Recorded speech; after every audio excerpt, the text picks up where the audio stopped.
Hey guys, and welcome back to my channel. My name is Paige for those of you who are new here, and if you are a subscriber, welcome back. I wanted to do a video talking about how I've overcome certain anxieties and ways that I'm currently trying to overcome other anxieties. So, I know it sounds like a bunch of jumbling talk because I've been talking all day. I filmed like 3 videos today for my channel, so it's been a lot of talking.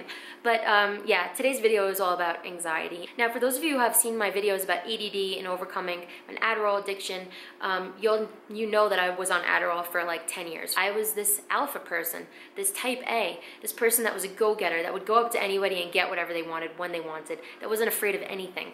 And then when I went off of Adderall and I had to find myself again, I was afraid of everything. Anything a commercial or a movie made me teary-eyed and cry. If I would do anything that was slightly like a potential risk of death, I was terrified.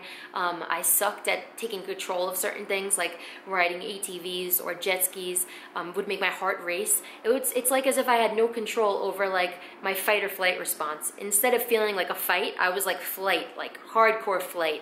And to this day, I still struggle with certain anxieties. Now, I've completely recovered from having social anxiety. I'm not afraid to talk to anybody or make a presentation or anything like that, but I still have these fears of impending doom, like from certain things that could kill me, like when I'm in a car that's going too fast, or if I'm hiking and I'm near a cliff, or if I'm hiking and I'm near a rock wall and I feel like maybe that rock wall might break and come down, or when I'm snowboarding, I'm looking to see, is there going to be an avalanche, or is this chairlift going to pop off? Like, these are thoughts that cross my mind, and I know that there are people out there that don't have those thoughts, so I know that that is some form of anxiety. I've been working to overcome them, and I wanted to share some tips that that have helped me over the years. Of course, I still have these things, so maybe anxiety is like a long working progress to try to like reduce it. I've done very well at getting rid of ones. Like, I used to be terrified of flying, and since I've been traveling for 7 years, I had to really learn how to fix that. So when it came to the fear of flying, every time the plane would take off, I would get this rush of like fear, and just hearing the jets would make me feel so uncomfortable. Even going in the bathroom when I would flush the toilet, I would feel like I was gonna get sucked out, like in the Bridesmaids movie.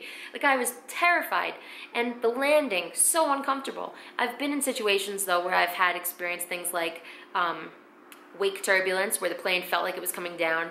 I've been in storms, I've had experiences like that, but it still doesn't explain having such a ridiculous amount of anxiety when there are people next to me on every flight that are totally calm. So I've learned how to cope with that by basically keeping myself distracted and meditating, and just knowing that I'm in God's hands, and I have to just trust that.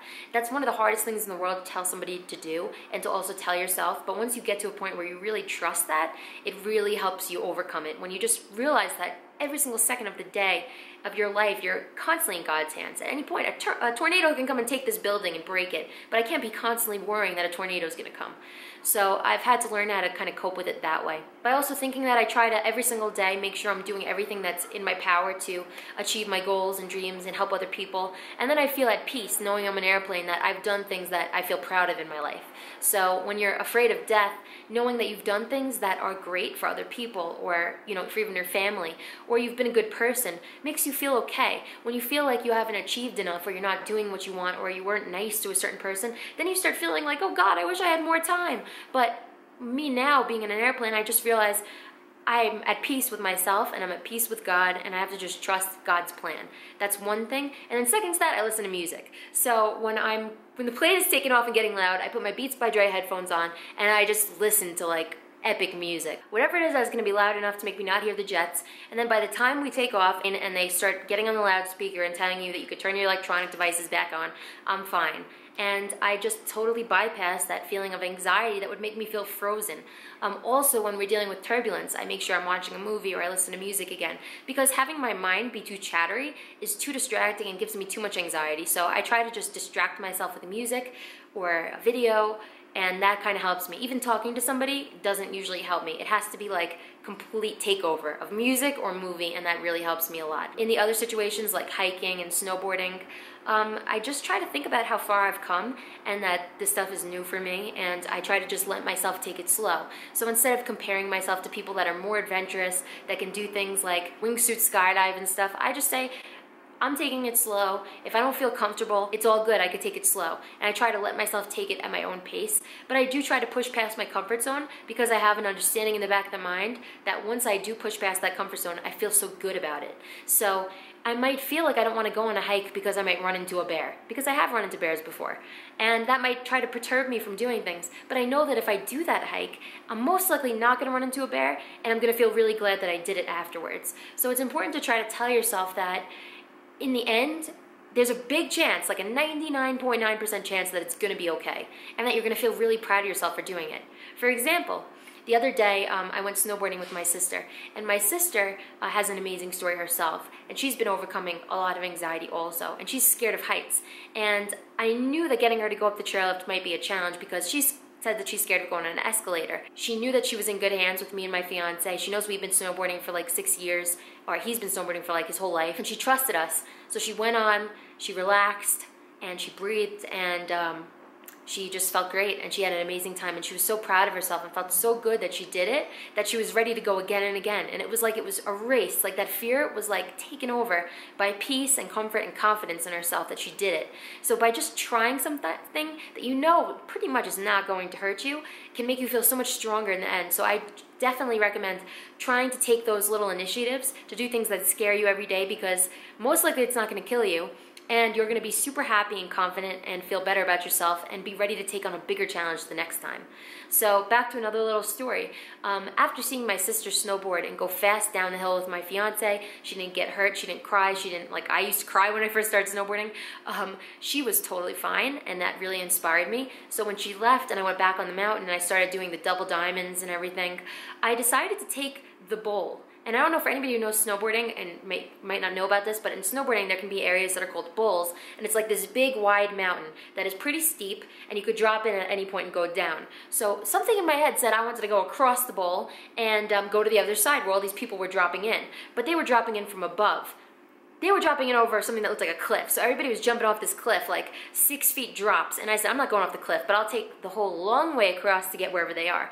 So as I'm going across the mountain, it starts to get steeper and steeper, and it starts to get crunchier and crunchier. So now I'm getting to this point where I'm sliding, and there's rocks below me, and it's really steep. So I started to get really nervous, and I looked back and realized I couldn't go back where I came from. My heart starts racing. I start to feel like a little breathless, and the anxiety starts to take over. And my fiance is like all the way ahead of me, like 30 feet, already in a safe zone. And I just see him, and I just sit down for a sec, facing the mountain, because I'm doing my toe side, uphill like that. And I'm just like facing the mountain, holding it, sliding, and just like, oh my God, what am I supposed to do? And then I remembered my sister, and I thought, how many times did she go for these runs this week on runs that felt so steep to her? Like, stuff to me that might seem comfortable now, originally to me must have been terrifying. Like, I was terrified of a slight incline when I started snowboarding. So I thought about how she challenged that fear and just went for it and just let go and just did it, and nothing happened. And I just thought, I just have to do that. I can't keep leaning against the mountain because it's gonna make me slide more. And that crunchy stuff is gonna end soon and become softer. So I have to just go for it. So instead of giving up, I got up, and I just didn't look behind me, and I just rode as confidently as I would on any other run. Yes, I slid a little bit, but I didn't fall down, and I made it to my fiance, and I felt like $1 million. And he said, get ready, because this is gonna be the fastest run of the day because it was so steep. And I just turned my board and I rocked down that mountain, and it felt like I was in the movie The Art of Flight. Like, I felt like I was flying. And when I got down, I was so happy, and I felt like I beat a level in a video game, and I was ready for more. So after that, for the rest of the day, I felt like nothing was impossible. I was doing little jumps. I wanted to go on any double black diamond. I was like on fire. So for the rest of the trip, it set the tone where I felt like I was ready for taking anything to the next level. So we went and did so much more exciting runs, and I did things that like scared me a little bit more every single day, but stuff that was done safely. So no, I didn't go on any cliffs, and no, I didn't hike and go down avalanche terrain, but I did do stuff that challenged me, and I feel really great about it. So anytime I've realized that I challenge my fears and don't let, like, the small talk in my head take over, I find that I really just feel so much better after, and it's like I beat a level. But if I keep listening to the little voice in my head, I will do less and less and less until I get to the point where I might not want to even go snowboarding because the road scares me, which is actually true. The road from Keystone to A-Basin gets to a point where it's so cliffy, there's no guardrail, and the little lane, like the shoulder, is non-existent, so it is very, very, like, tense to drive on that road, but you know, I could get to that point where I'm so scared to even be a passenger on that road. So I have to learn to just like let go and keep challenging, because as you keep going and you keep challenging yourself, the little things that used to scare you become nothing.